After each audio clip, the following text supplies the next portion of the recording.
Flu और dengue में एक ही डिफरेंस होता है कि फ्लू में गले के सिम्टम ज़्यादा होते हैं और खांसी जुकाम ज़्यादा होता है, और डेंगू में पेट में दर्द, उल्टी, शरीर पे दाने निकलना, इस तरह के सिम्टम ज़्यादा। टेस्ट भी खुद करा लेते हैं और एंटीबायोटिक्स भी खुद ही स्टार्ट कर देते हैं।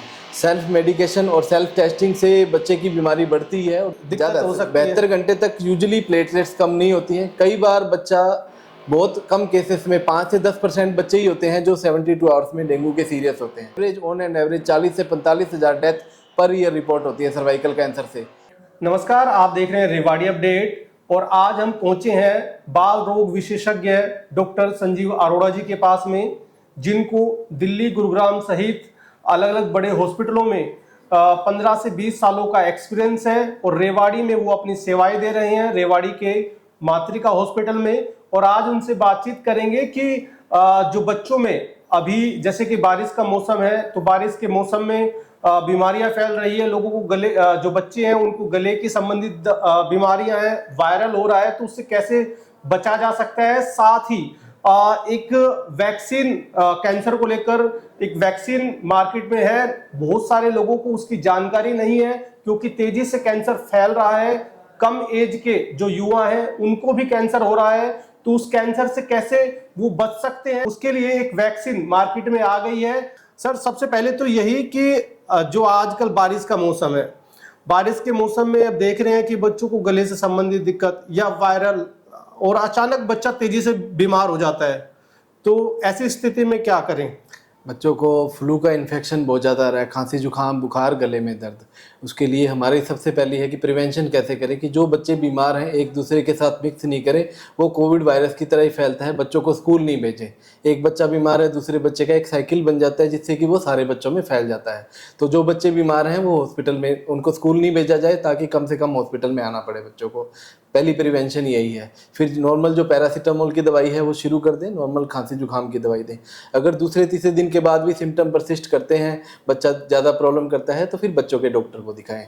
दूसरा, हमारा डेंगू का बुखार आना शुरू हो गया है, जिसमें कि बुखार के साथ उल्टी, शरीर में दर्द, पेट में दर्द, कमजोरी, चक्कर, वीकनेस एकदम से आना शुरू हो जाता है, और 3rd डे के बाद प्लेटलेट कम होना शुरू हो जाती है।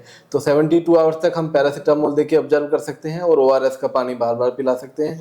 अगर बच्चा ठीक नहीं होता है तो 2nd और 3rd डे के बाद उनका हमें CBC का और डेंगू का टेस्ट करवाना पड़ता है। सिम्टम्स कैसे पहचाने? सिम्टम्स, फ्लू और डेंगू में एक ही डिफरेंस होता है कि फ्लू में गले के सिम्टम ज़्यादा होते हैं और खांसी जुकाम ज़्यादा होता है, और डेंगू में पेट में दर्द, उल्टी, शरीर पे दाने निकलना, इस तरह के सिम्टम ज़्यादा आते हैं। और एक तीसरा बुखार जो स्क्रब टाइफस, जो कि बहुत तेज़ी से फैल रहा है, जो बहुत ज़्यादा पेशेंट उसके एडमिट हैं, उसमें भी 3-4 दिन के बाद पता चलता है कि इसका स्क्रब टाइफस पॉजिटिव है। उसमें भी प्लेटलेट्स कम हो जाती हैं, बुखार लंबा चलता है, शरीर पे दाने आ जाते हैं, खांसी जुकाम रहता है, और पेट में दर्द और उल्टियाँ शुरू हो जाती हैं। वो तेज़ी से फैला है। चौथा जो मौसमी बुखार है, हेपेटाइटिस A, गंदे पानी का पीलिया जो भी चल रहा है कि वाटर की मिक्सिंग की वजह से, उसके बहुत ज़्यादा पेशेंट आ रहे हैं। ये 4-5 बुखार हैं जो कि बहुत ज़्यादा अभी इस सीजन में आ रहे हैं, लास्ट 1 मंथ। इसके बचाव के लिए सर, बचाव के लिए एक तो पानी को उबाल के पिएं, दूसरा बच्चों को एक से दूसरे के साथ मिक्स नहीं करें, कि कोविड की तरह प्रिवेंशन रखें कि भाई मास्क का भी प्रयोग कर सकते हैं, और साफ़ सुथरा पानी पिएं, उबाल के पानी पिएं। जैसे ही बुखार हो जाए उनका ORS का प्रयोग करें। मॉस्किटो बॉर्न डिजीज जो कि हमारा डेंगू के लिए, हमें जो कि प्रिवेंशन के लिए बताते हैं कि घर में मॉस्किटो मैट लगा लें, मच्छरदानी लगा लें, और जो भी कोयल्स वगैरह हैं जला लें, पानी को इकट्ठा नहीं होने दें ताकि हम डेंगू का बचाव कर सकें। जी। एक ये सर कि जो लोग ब्लड टेस्ट कराते हैं, कि होता है कि 2 दिन बुखार हो गया तो उसके बाद तुरंत टेस्ट करा लेते हैं, लगता है कि कुछ नहीं आ रहा, फिर चौथे दिन फिर करा लेते हैं, तो ये जो टेस्ट कराना होता है ब्लड टेस्ट, वो लगभग कितने दिनों में? 72 आवर्स तक हम दोनों बुखार में, फ्लू में भी, डेंगू में वेट कर सकते हैं, स्क्रब टाइफस में भी वेट कर सकते हैं। 72 आवर्स तक लोग ब्लड टेस्ट भी खुद करा लेते हैं और एंटीबायोटिक्स भी खुद ही स्टार्ट कर देते हैं। सेल्फ मेडिकेशन और सेल्फ टेस्टिंग से बच्चे की बीमारी बढ़ती है और डॉक्टर्स का फ़ायदा ज़्यादा रहता है। और एंटीबायोटिक स्टार्ट करने से, डेंगू में अगर हम एंटीबायोटिक स्टार्ट कर देते हैं, खुद से ही दवाइयाँ दे देते हैं, तो बच्चे की इम्यूनिटी ज़्यादा हो जाती है और बच्चे को एडमिशन ज़्यादा जरूरत पड़ता है। तो सेल्फ मेडिकेशन और सेल्फ ट्रीटमेंट से बचें। कहीं ना कहीं देरी करना भी दिक्कत हो सकती है। 72 घंटे तक यूजुअली प्लेटलेट्स कम नहीं होती हैं। कई बार बच्चा, बहुत कम केसेस में 5 से 10% बच्चे ही होते हैं जो 72 आवर्स में डेंगू के सीरियस होते हैं। अगर सांस में दिक्कत हो, ज़्यादा कमजोरी लगे, वीकनेस लगे, बहुत ज़्यादा बच्चा पानी नहीं पी पा रहा है, उल्टियाँ ज़्यादा हो रही हो, या फीवर 102, 103, 104 कम ही नहीं हो रहा है पैरासीटामोल देने के बाद, उन बच्चों में हमें हॉस्पिटल में एडमिट करने की। जैसा कि हम आपको बता रहे थे कि कैंसर को लेकर एक वैक्सीन मार्केट में है, तो डॉक्टर साहब से जानेंगे कि वो वैक्सीन सर क्या है और कब से मार्केट में है, क्योंकि बहुत सारे लोग हैं जिनको जानकारी नहीं है कि कैंसर के बचाव को लेकर एक वैक्सीन मार्केट में है।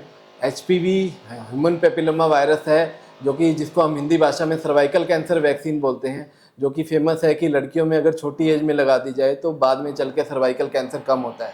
उसकी वो जो हम चार्ट में देखेंगे, लेडीज में cervical cancer, vaginal cancer, anal cancer, oral cancer, इनमें महिलाओं में इसके लिए हेल्प करती है। पुरुषों में एनल कैंसर, ओरल कैंसर और पिनाइल कैंसर और जेनाइटल वार्स में हेल्प करती है।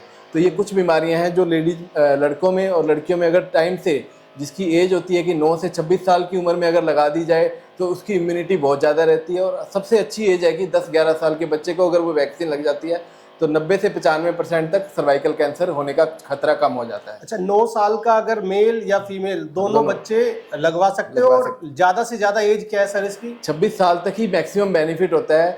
27 साल से 45 साल की उम्र तक वो वैक्सीन लगवाई जा सकती है, परंतु उसके बेनिफिट बहुत कम है। तो ये है कि सभी बच्चों को लगवानी चाहिए आज के समय में, सब बच्चों को वैक्सीन लगवानी चाहिए। अभी जैसे हम देख रहे हैं, कम से कम कितनी एज के बच्चों को जिन्होंने वैक्सीन नहीं लगवाई, उसके बाद ये वैक्सीन मार्केट में आई, तो कैंसर के किस किस तरह के केसेस आते हैं? सर्वाइकल कैंसर हमारे जो भारत में सबसे, जो लेडीज में सबसे होने वाला, सबसे ज़्यादा फैलने वाला कैंसर सर्वाइकल कैंसर है। एवरेज ऑन एंड एवरेज 40 से 45 हज़ार डेथ पर ईयर रिपोर्ट होती है सर्वाइकल कैंसर से। सरकार भी इसके लिए कदम उठा रही है कि WHO भी कदम उठा रहा है कि एटलीस्ट 1 या 2 डोज की वैक्सीन गवर्नमेंट की तरफ से अवेलेबल कराई जाए।